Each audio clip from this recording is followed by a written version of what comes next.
노동 종말이라는 데서 집중적으로 얘기됐지만 노동 필요 없어요.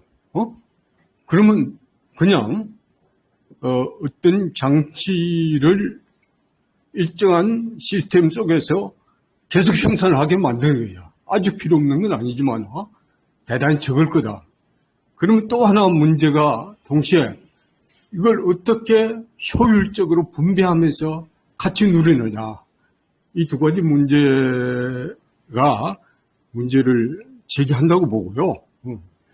그 다음에 거기에 대한 제가 특별한 의견이 있는 건 아닙니다. 발제를 쭉 들어보니까 발제대로 된다면은 앞으로 자본주의 사회가 그렇게 발전하면은 그런 상태로 이럴 거다.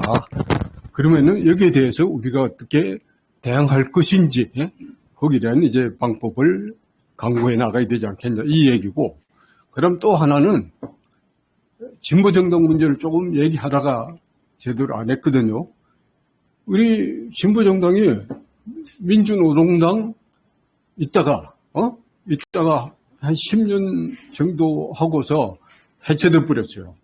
분열되면서 정의당은 이건 노동자 정당이라고 보다 강령 정책 보면은 보수 정당하고 비슷합니다. 처음부터. 그러니까 그건 진보 정당이 볼 수가 없고, 그래 이게 정말 사회민주주의적인 수준에서라도 이 진보 정당이 없다는 이런 나라가 그렇게 많지가 않아요. 저기 쭉 봐도 거기에 대한 실천적인 고민들을 좀 해야 되는 거 아니냐. 우리 연구소가 주체적으로 꼭 한다기보다 연구소도 일부 그런 제안을 하고 또 논의에 참가하고 하겠지만 우리 진보진영, 한국의 사회 진보진영 측의 실천적 고민을 좀 해야 될 거다. 이런 생각이 듭니다. 이상입니다. 네, 감사합니다. 긴 발제에 대해서 여러 분들의 토론이 끝났고요. 일단은 요 토론에 대해서 김민주 선생님께서 코멘트를 해주실 수 있었는데, 그 전에 제가 아주 간단한 질문을 하나 드립니다. 아까 지주택 가계소득 비율 이제 언급하셨는데, 가계소득이 이제 노동자 소득과 자영업자 소득을 합친 거라고 그랬는데, 그게 60%에서 지금 2000년 초반대 썰었다고 했는데, 그 자영업자를 빼게 되면 노동소득 비율이 되죠. 그렇죠. 임금소득에 되겠죠. 그 비율은 어떻게 됩니까? 질문 드린 이유는 사실 개량화됐다고 하더라도 서유럽의 노동조합들은 거시경제에 대해서 일정한 목소리를 내고 있는데 한국 같은 경우는 아예 그런 장치가 없고 장치 없이도 불구하고 사실은 이거는 일종의 이력을 자기 정리를 할 수 있어야 되는데 한국부총리든 민주부총리든 총연맹들이 말로는 자기들이 이제 단지 자기 조직만이 아니라 전체 노동자 대표한다라고 주장하면서 하는데 이제 그들이 이제 노동소득률에 대해서 언급을 한 번도 본 적이 없거든요. 그러니까 보통 우리가 이제 그 국민소득 계정이라는 걸 보면 GDP 통계가 쭉 나오고 옆에 이제 바로 붙어 나오는 보통 통계가 뭐냐면 이제 이윤분배목하고 임금분배목이 이렇게 나오거든요. 전체 GDP가 이윤과 임금으로 어떻게 분배되느냐라는 게 이제 연도별로 이렇게 보통 쭉 수록이 되는데, 그래서 이제 그거를 통해서 이제 우리가 이윤분배목, 임금분배목 이렇게 나누는데, 보통 옛날에는 그게 대충 한 4대6 정도였거든요. 그러니까 이윤분배, 전체 GDP에서 이윤분배목이 한 40, 임금분배목이 한 60. 이 정도 돼서 이제 보통 이제 한 4대6 이 정도 됐는데, 그게 이제 2000년대 이제 들면서 이게 이윤 몫이 좀 커져요. 그래서 이제 그게 거의 한 5대5 아니면은 이윤 분배 몫이 임금 분배보다 이제 조금 더 이렇게 그래서 51대 49 이런 식으로 해서 이제 과거에는 이게 한 번도 역전된 적이 없이 항상 그 이윤 분배 몫보다는 임금 분배 몫이 항상 더 컸는데, 아무리 잉여가치율이나 착취율이 더 높아진다 하더라도 아무튼 노동자들에게 분배되는 임금이 기업이 가져가는 이윤보다는 더 컸는데 2000년대 이후에는 이게 이윤 몫이 임금 몫보다는 조금 더 이렇게 높아지는 이런 추세들이 이제 분명히 나타나고 있고요. 근데 그 국민소득 개정에서 얘기하는 이윤 분배목하고 임금 분배목 그 통계가 약간 애매모호한 게 뭐냐면 거기에서 이제 자영업자 소득을 경우에 따라서는 이윤으로 또 집어넣고 경우에 따라서는 그걸 임금으로도 이제 집어넣는 경우들이 있거든요. 그러니까 이제 제가 오늘 발제문에서 인용한 그 통계 자료가 그러니까 그래서 그거를 이제 이윤 분배목, 임금 분배목으로 이렇게 나누질 않고 기업 소득, 그 다음에 가계 소득 이렇게 나누고 있는데, 그러니까 거기서 얘기하는 기업 소득, 가계 소득이라는 게 그 국민소득 개정에 나오는 이윤목과 임금 몫에서 정확하게 기업이 가져가는, 그러니까 자영업자를 빼고 정확하게 기업이 가져가는 것만 다시 정확하게 추려가지고 기업 소득 이렇게 이제 쓴 거고, 그 다음에 이윤 몫에서 자영업자들이 가져가는 그 소득을 자영업자 소득으로 하고 거기다 이제 노동자들의 임금 몫을 더해가지고 이제 가계소득 이렇게 이제 정해놓은 거죠. 근데 그 통계가 2016년 이후부터 그 통계 지금 안 나옵니다. 근데 그러니까 그러니까 문재인 정부 끝나고 나서 그 다음에 윤석열 정부 들면서부터는 그 통계치 발표가 안 나와요. 그러니까 기업소득목, 가계소득목이 얼마인지 그 통계치가 2016년까지만 그렇게 딱 지금 계산돼서 공표된 게 있고 그 이후로는 지금 공표가 안 돼 있는데, 그러니까 그 기업소득하고 가계소득을 우리가 얻으려면 한국은행이 발표하는 국민소득 개정에서 이윤목과 임금 몫을 다시 조정을 해야 되는 거죠. 자영업자 소득을 고려를 해서. 관련해서 먼저 말씀하고 계시죠?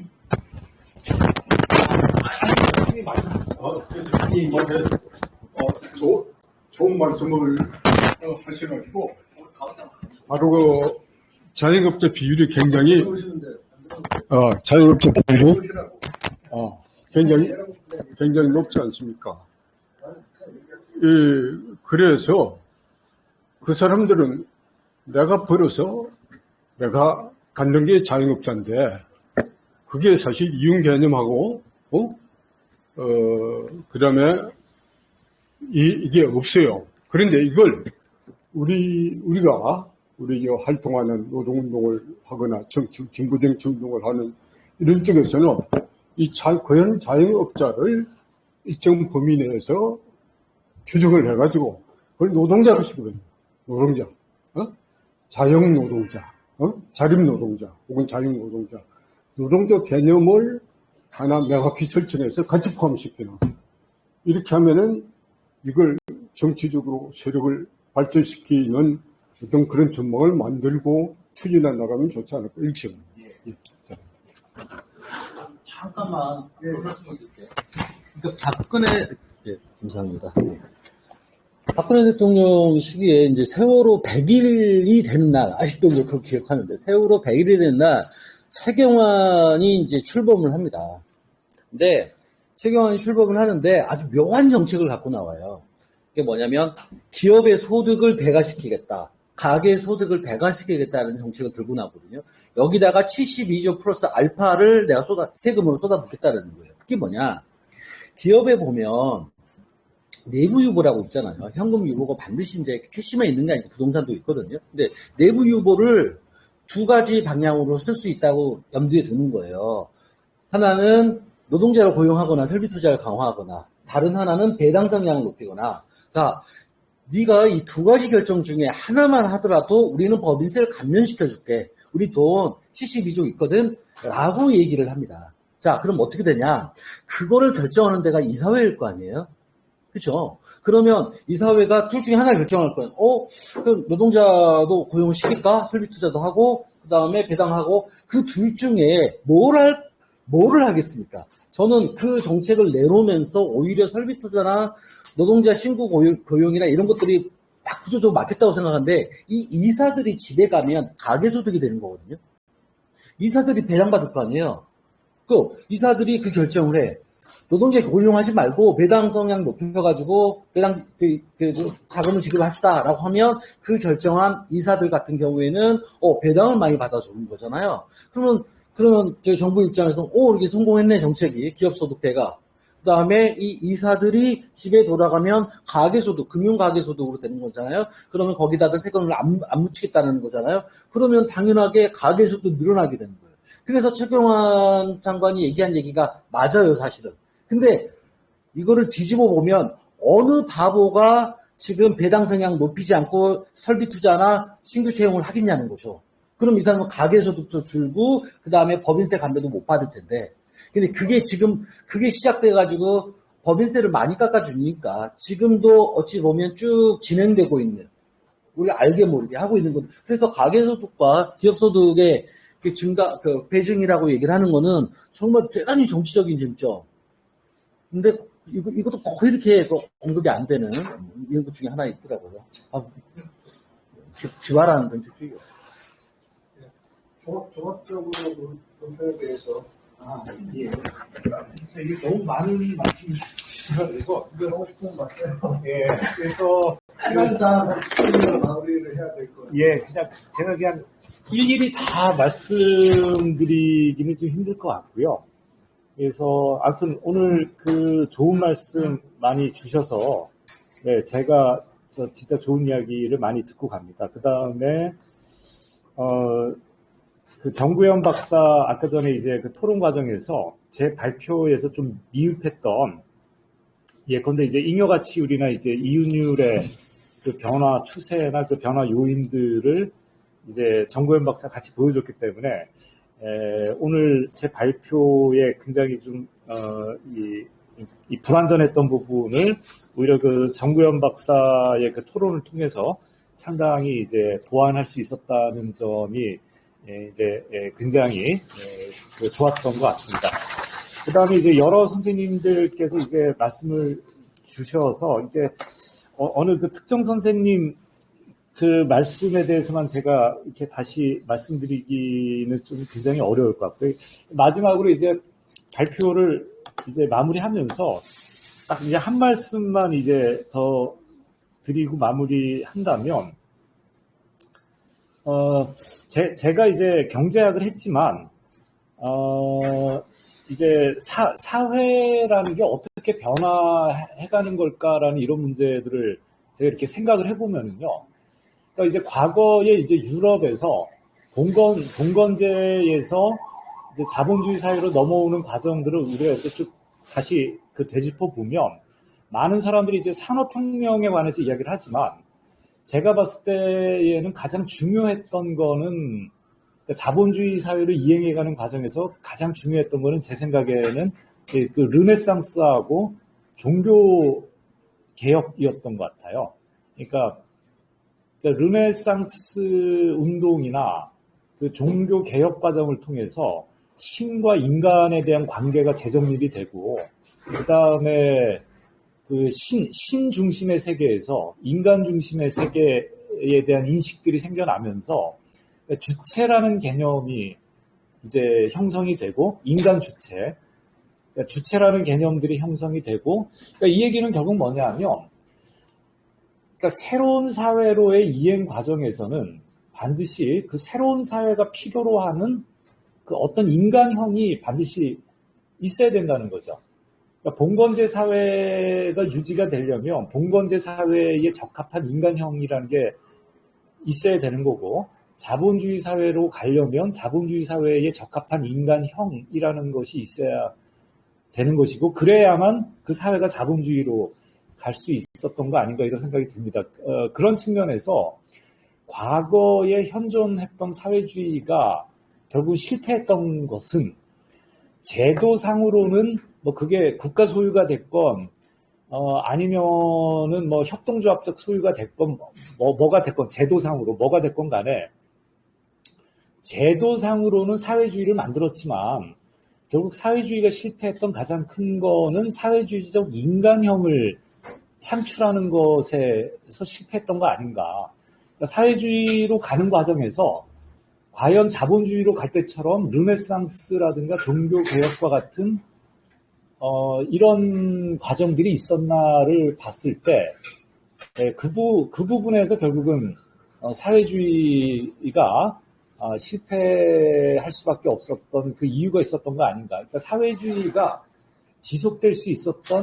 지속되는데 필요로 했던 그 새로운 인간형의 창출이라는 것에서 결국 그 소비에트가 결국 실패했던 거 아닌가 이런 생각을 합니다. 이게 제 개인 생각인데요.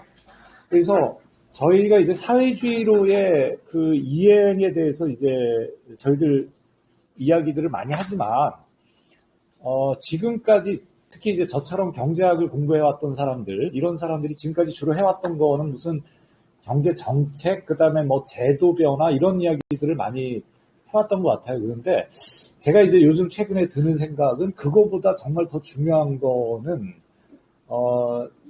그 사회주의로 가기 위한 르네상스가 진짜 필요하다. 종교개혁이 진짜 필요하다. 그 다음에 우리 사회의 지식인들이 정말 해야 되는 거는 기존 관념에 대한 도전, 그 다음에 기존 관념들을 전복시키기 위한 이런 새로운 지적 시도들, 이런 거 없이는 그냥 제도 바꾼다라고 해서 진짜 사회주의로 갈까? 이런 생각을 제가 개인적으로 진짜 많이 하거든요.